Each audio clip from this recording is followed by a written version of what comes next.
almost every election, survey firms are caught in the crossfire of many controversies. In 2004, the independence of the social weather stations, or SWS, was put to question because Mahar Mangahas, the firm's president, is the cousin of the late Fernando Poe Jr., strongest contender then for the presidency.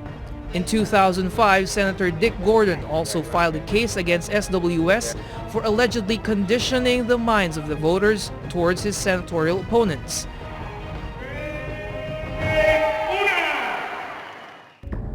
In 2010, the administration's presidential candidate Gilbert Gibo Chodoro protested against survey firms after feeling left out by them. He printed t-shirts and streamers with the words, "Hindi ako tinanong sa survey." Surveys are indicative, a snapshot of the moment. But in no way can you predict the final outcome this early. Meaning surveys are useful as the event approaches. Amidst questions of flawed methodologies and bias, survey firms are able to get the right picture. Pulse Asia in 2001 got 12 out of 13 senatorial winners and 11 out of 12 senators in the 2004 election. SWS's last survey, days before the 2010 presidential polls, gave the right rundown of results in the presidential race, with Noynoy Aquino leading, followed by former President Estrada and Senator Manny Villar. Time and time again, the public must be reminded not to treat these survey results as gospel truth, as the real results will come on election day. The 2013 midterm polls are shaping up to be an exciting one. Stay abreast as we give you a rundown of election events and issues that you need to know. For Nancy Irlanda, I'm Karen Jimeno, and this is Elections 2013. Tonight, we will talk about election surveys and find out, do they really lead us to the so-called trending affecting the electorate's voting preference? Joining us tonight is the president of Pulse Asia, Ronald Holmes. Also giving us his political insight tonight is the managing director of StratBase, Professor Dindo Manhit. Good evening, gentlemen. Good evening, Thank you for joining us tonight. First, let's talk about the recent survey that trended even in Twitter, the February 15 to 17 survey conducted by SWS and Business World. So can we talk about basically first, is it natural na napakalaki daw nung changes, that's what other people noticed from the previous survey, before the survey came out, na you have before parang neck to neck yung UNA and Team Pinoy candidates in the senatorial slates, and now basically it's 9-3 favoring Team Pinoy. What came out there really is, I feel, the strong showing of the LP coalition was brought about by the strong endorsement of the president. The president came out from day one saying that this is my team and I'm risking my political capital. And the survey captured that moment. For a president that is trusted, for a president with a lot of political capital, I think he was able to carry some of his candidates. So aside from that also, one thing that you've noticed from some of the LP coalition members who went up in the polls, they were quite active in terms of advertising.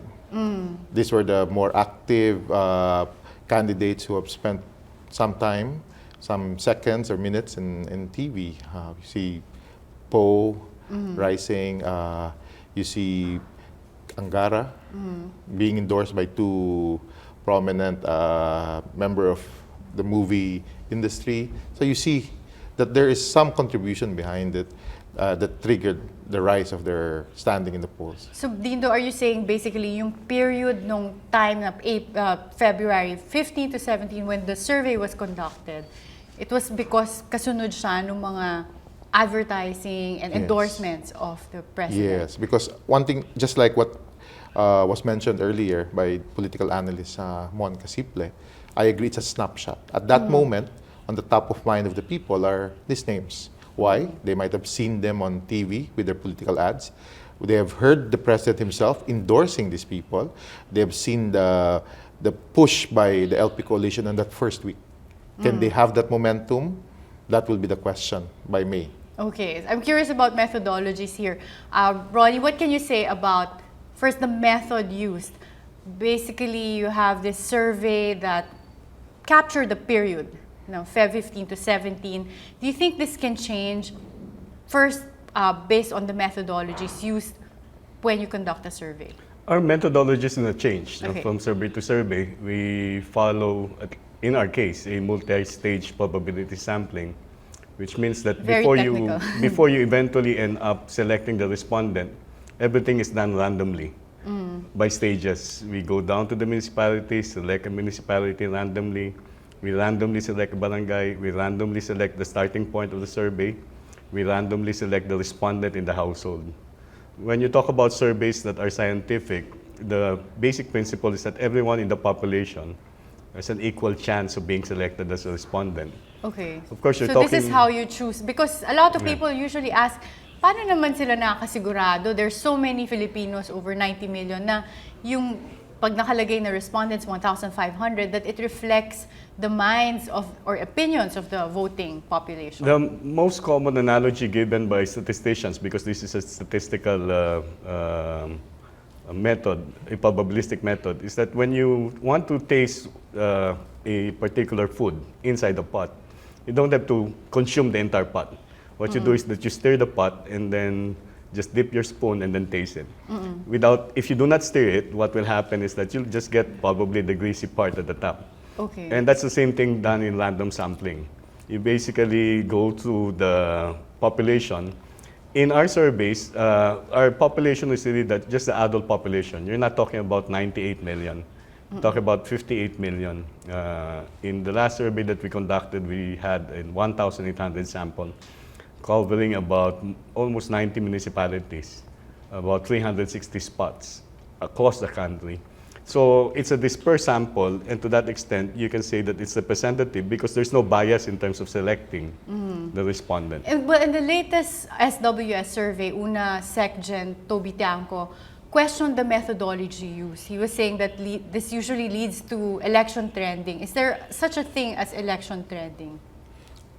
I cannot comment for the methodology of Yes. festival. Yes, I think That's Professor more of Hall a, would not yes, also. methodology question. But when you look at surveys, any serious political analyst, political scientist, even campaign strategies, surveys are very important to us. It's because it's the only thing that we can see that really that tells us what the electorate are thinking at that moment. Okay. We cannot question when things go wrong. Yes. We cannot put doubt on the credibility of surveys when things come out and it's not what we want it to be. Because a survey does not tell us who will win. The likely winners or the likely result is what the survey is telling us. But when you talk about trending, do you think it happens na because ito yung lumabas sa survey at this point, then by March, may mga na-influence The insinuation of wala- trending kasi yes. is you're setting it up for a cheating. Or more of maybe influencing. Sa akin kasi, the most that I can extract from it is it can create what we call a herd mentality or bandwagon, which is part of Philippine political culture. We like to be associated with winners. Yes. But some of us, they are already winners because they are our preference already. Yeah, I guess It's- that's the tricky part. It's no? just Where that some of us who might have undecided in terms of I have eight names already, it gives us an opportunity that, wow, this is a winner. I would prefer to choose him over the other. That could be. But I don't think it leads to trending, really. Okay. Another question a lot of people ask would be, how can we be sure na tama talaga yung results na yan? And I think this is where also in the Fair Elections Act, any published survey is required to include that margin of error. Yeah. But maybe, Ronnie, you can explain to us, what does this really mean? Ano ba yung margin of error? I'd just like to go back to the question of how do you find out whether a survey is reliable and whether the results are valid. The first thing that people should do is to look at what exactly are the methods that were used and what was the sample, what is the confidence level and the margin of error. The margin of error, it's a very technical term, but it essentially means that, for example, if the results of the survey turns out, let's say, a 55% preference for a particular candidate, and at a specific sample, the margin of error will be plus or minus 2.3%. What you do is that since it's plus or minus 2.3%, that 58 can either go down to about 55.7, So you either or you can go deduct it, up to or- 60.7. The main reason for that is that the sample alone does not really give you that much. It gives you accuracy up to about 95%. But in certain occasions, it can go up or down with regard to, let's say, the level of preference or prejudice or opinion. Yes. That is, So for an ordinary voter like me na walang background with statistics, to determine whether a survey is reliable compared to another survey na baka iba yung lamang dito sa isang survey and then survey number 1, iba rin yung lamang, I can check this required, yung margin of error naman, which the Fair Elections Act requires to be reflected there, and see, pag kunwari mas maliit yung margin of error, if it's 2.5 versus a 4% margin of error, then the 2.5% is more reliable. you actually have to look at the methodology. It's, So it's tricky. It's not just a Yeah. numbers game. You cannot compare two surveys with different methodologies. We learn it in our basic science courses. When you do an experiment, you follow the same procedure, the results should be the same. But if the procedures in the experiment are different, or even cooking, if you do the same procedure, whatever you cook is supposed to turn out to be the same thing. Okay. But if you follow different procedure, then that means your cake will be will flop or anything. So you have to look at the method, and the method is something that we are obliged to Disclose as publicize. well, yes. And in the first Elections Act, the Comelec could actually ask us essentially what the method was. They look at the questions. In our surveys, when we release it, we also release together with the results the question. So that people, that was my next question. Is there a way for questions to be asked in a sense na, you know, like parang sa trial, leading questions na wherein the minds or what the voters will answer is actually something that will reflect to favor certain candidates? that's why the questions are publicized, because people, especially those who are in our field, academics, can easily criticize whether the question is leading or conditioning for that matter. And those are things that we have to avoid, because that will definitely render invalid the results of the survey. Okay, I have more questions after this, but first, we'll take a break. After the break, more issues about survey trending. Stay tuned. This is Elections 2013.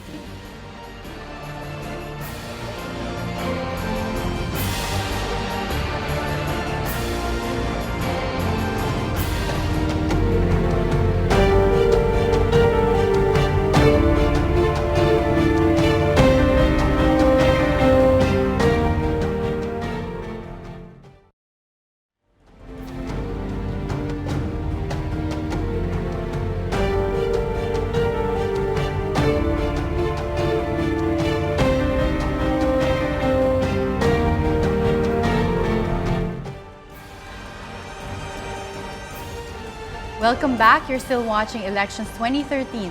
We're still talking about survey trending. I have another interesting question. Ronnie, this is about basically surveys. You know, the Fair Elections Act even requires the people who funded or commissioned surveys to be reflected when you publish the surveys. Does it ever happen that if you're a survey firm, you kind of feel some pressure to satisfy the person who commissioned the survey? On our part, over the last 13 years, we don't feel any pressure regardless of who commissioned the survey. Well, one is that the publicized surveys that we have are not commissioned surveys. That's why we publicize it. The rule in survey research is the same rule that applies in market research. In market research, firms go to survey organizations to do a market research to find out how the commodity will sell. There's a rule in commission research that the results of the study cannot be released. There's an embargo period of 1 year. But regardless of whether it's commissioned, I don't think that's supposed to be a problem as long as a survey firm takes control of the survey process, from developing the questions, doing the field This work. is called survey process? The survey process starts from drafting the questions. As much as possible, the client should not have any part in terms of drafting the questions. The questions should be crafted by the survey organization. You ask the client what he wants to find out. He, she, or that firm wants to find out. And then you deliver the results. If the results are favorable to the client might be happy. If the results are unfavorable, the client might be mad. But again, we are academics, and we're bound to simply release Report whatever the whatever. results are. regardless more of of a whether it's science. commission or regardless of whether, even in some surveys, we don't agree with the opinion. We don't have any reason not to release it, nor even to manipulate it. That is unethical, that is unprofessional. Okay, Dindo, you earlier mentioned yung what you call the herd mentality or Yes. bandwagon effect. Do you think in the past, has this really reflected on subsequent surveys, do you think, na Filipinos tend to be influenced? Especially since I've been hearing some voters say, na nakita ko na yung survey, hindi naman papasok sa 12 yung gusto ko, kaya ililipat ko na lang yung boto ko dito sa isa kong candidate. I'm saying that's a possibility. Is there a study to support that? Maybe no. But it's when you look at all studies on like market research and even election research, there's always that possibility that you'd like to go for the winner, especially when the way media covers elections. We cover elections like it's a horse race. That's why we don't dwell on the details of the survey, on the issues behind elections. We always look at who's winning and who's not. Yes. Do And- you even forget kung sino ba nag-provide ng survey nito as opposed to yung report na isa pang survey? Yeah. You So, don't even so you end emphasize. up who's winning now. Yes. Do you even compare or you track? That means how have these candidates, maybe some of them paced well, went slowly up, then they're now in the winning column. Nobody looks at that. We just look at that moment when the survey comes out now. He's a winner. So suddenly it could influence your Yes. views. But again, will it reflect the results of the election? Not necessarily. Because survey tells us our preference. Then there will be other factors relating to the elections, what we call machine politics. Your support base coming out. Yes, that's my next question Yes. actually, because I'll give you an example. At the eve of the US election last year, November, the Republican pollsters, surveys of the Republican Party kept on saying it was a close battle. But what came out was not really a close battle. They won their states, but the undecided went for Obama. okay. And these are surveys done, I think the night before the election. So the machine worked. The volunteers brought their voters out. That's why at times, they're what we call the surveys tells us what our views are. Yes. But the result Then could be shaped by sometimes other it might factors. have the opposite effect because then yung mga nasa hindi masyadong pumapasok will work extra hard and then suddenly make Yes. it to the... Especially if it's a tight race. Because if you've noticed, we look at who's 1, 2, 3, 4, 5. But nobody looks at the percentage. 12, 13, yeah. No, the The percentage difference, of okay. some might be within the margin of error that Ronnie mentioned earlier. So you can easily jump in less than a week, 2 weeks with strong propaganda, strong advertising, strong coverage at the free media level. Okay, let's go into a more specific demographic. Yung mga funders naman or nagko-contribute sa campaigns. Do you think they're influenced by the results of the survey wherein they start giving more contributions based on who's making it to the top 12, for instance? I think so. It's normal especially if the basis of support is really vested interest, not ideological, not personal closeness to certain people. You might be influenced by, this guy will win over the other. And I might say even that if you are shown that you are getting stronger towards the last few weeks, maybe you can expect more funds. And for those who are losing Yes. or not in the So winning it really, column, it's could. a snowball effect. Yeah, That the that's more what- you're that's- leading, then the more you will lead because then you have more supporters, for instance, or It can happen. Why will I hedge my support? for someone who's already being left behind. Yes. No? And another question I have would be a term that I heard. Is there such a thing as illegitimate pollsters? Of course, our professor or Yes. doctor here would know this. Yes. Well, I don't think, I would not use the term illegitimate pollsters, except that, during elections, a number of polling organizations just mushroom. For example, in our case, we conduct surveys, not necessarily just for elections. We do social research. We do non-political research. And we've been doing that for 13 years. Of course, during elections, we conduct pre-electoral surveys, but our existence doesn't end as soon as elections end. And we do know that in many localities and provinces, you have these mushrooming survey organizations. They come and go. And they do not even define what their methods are, but they're used by local candidates.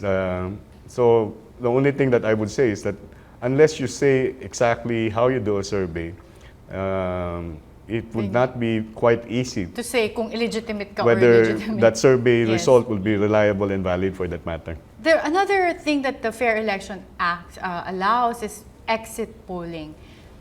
Do you know, basically, do you conduct exit polling, and how different is this from surveys that you conduct basically before or far from the elections? The surveys that we conduct before an elections will give you a picture of the disposition of the voters at that time. And it's not predictive of what will happen.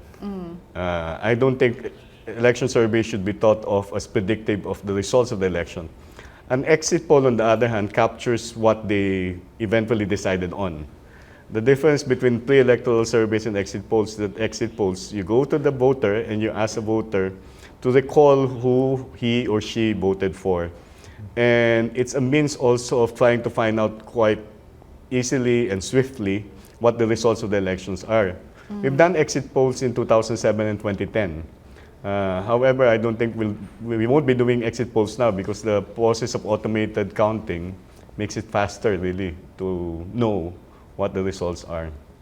But do you find that they usually match yung exit polls and surveys that is closest to the election? It matches, it's the closest that you can get in terms of predicting exactly what the results are, because the sample in exit polls is much larger.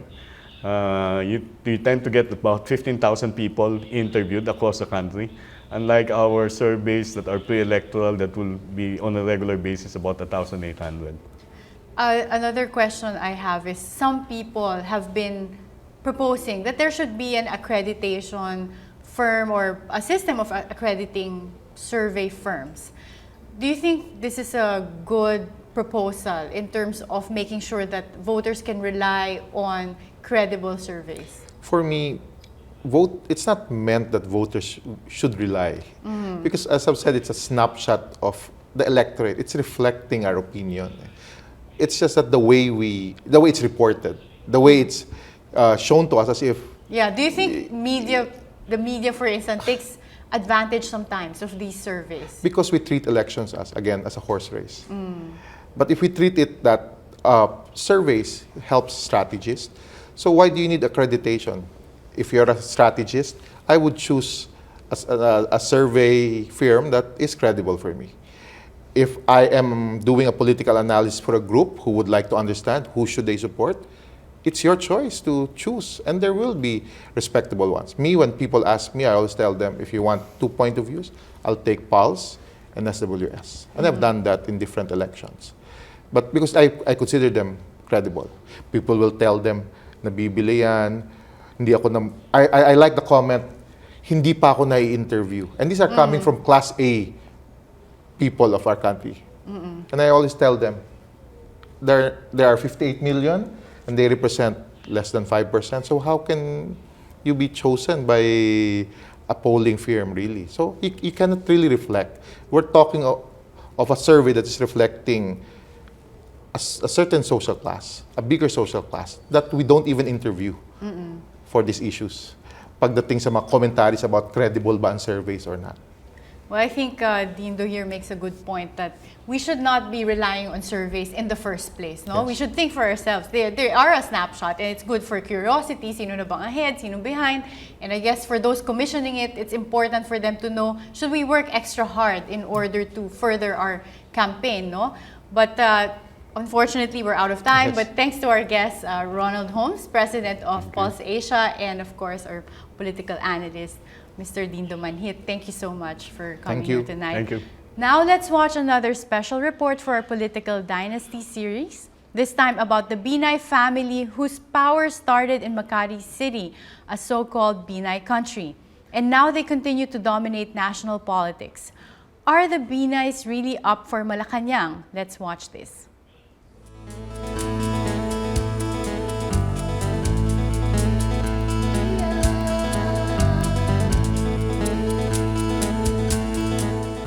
The Binays have been well entrenched in Philippine politics for almost 3 decades now. Vice President Jejomar Jojo Binay virtually ruled for 21 years in the city tagged as Binay Country. After serving 3 consecutive terms, he fielded his wife Elenita Binay to fill in the gap from 1998 to 2001. Their son Erwin Junjun Binay then inherited the post in 2010 to the present. Their daughter Marlene Abigail Abby Binay Campos represents the 2nd District of Makati. Now, one more Binay sibling is eyeing another political seat for the family, Maria Lourdes Nancy Binay. Well, malaking usapin yan. Meron silang local base, Makati. Isang bayan yan, syudad actually. Maraming resources, lalo na pera. At na-leverage ito ng mga Binay into national influence. The Binays are known in Makati for the free education and healthcare they provide their people, especially senior citizens. Senatorial candidate Nancy Binay says she is a reluctant candidate, even admitting Una made her run after consistently ranking high in surveys. Some, however, feels that all she has going for her is the Binay name. Purely Binay promise yan kasi wala namang record si Nancy. Ako nga mismo, hindi ko alam kung sino siya. I've always worked behind the scene. Parang more or less alam ko naman kung ano yung kung saan may pangangailangan dahil lagi nga ako kasama ng mga magulang ko when it comes to their public service. The Binay name, though, has also been dragged into controversies many times. In 2006, the Department of Interior and Local Government issued a suspension order against then-Mayor Jejomar Binay and Council for allegedly including ghost employees in the city payroll. This was exposed by the Binays' long-standing critic and rival, former Makati City Vice Mayor Roberto Brillante. Wala naman kaming personal na alitan. Ang naging pagtatalo lang namin ay kung paano mas mabuting mapapamahalaan ang Makati na may transparency, public accountability, at magkaroon ng good governance. The Commission on Audit is also investigating alleged anomalies in public bidding during the term of Elenita Binay as Makati Mayor. Of course, all of them were politically motivated, and yung mga cases, natatagal ng mga kaso, and now that we're closing in sa election, cases are now resurfacing again. And in 2010, the biggest controversy hit the Binays when then Vice Presidential candidate Jejomar Binay publicly admitted his extramarital affairs. It happened before 2010 eh. So kumbaga okay na kami. We've talked about it, we've moved on. Incumbent Makati Mayor Junjun Binay is also accused of excessive spending of public funds, which he denies. Kung magastos man, siguro tama lang dahil kasi ang gobyerno hindi naman nandito para kumita. Nandito yung gobyerno para maibalik yung perang nalilikom na nanggagaling din sa taong bayan.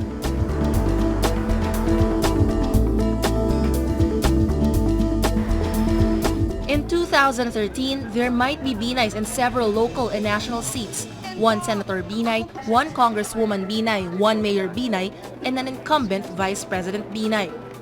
Sa mga dynasty, kapag halimbawa nakaka-trouble na yung lokal na membro ng pamilya, nakikialam yung nasa higher, no? At ginagamit yung kanyang poder naman para isuportahan yung kanyang kapatid or kadinastya si baba. Camille Elemia, reporting for Elections 2013. Thank you all for joining us tonight. Tune in again next week as we make this vote count. I'm Karen Jimeno, and this is Elections 2013.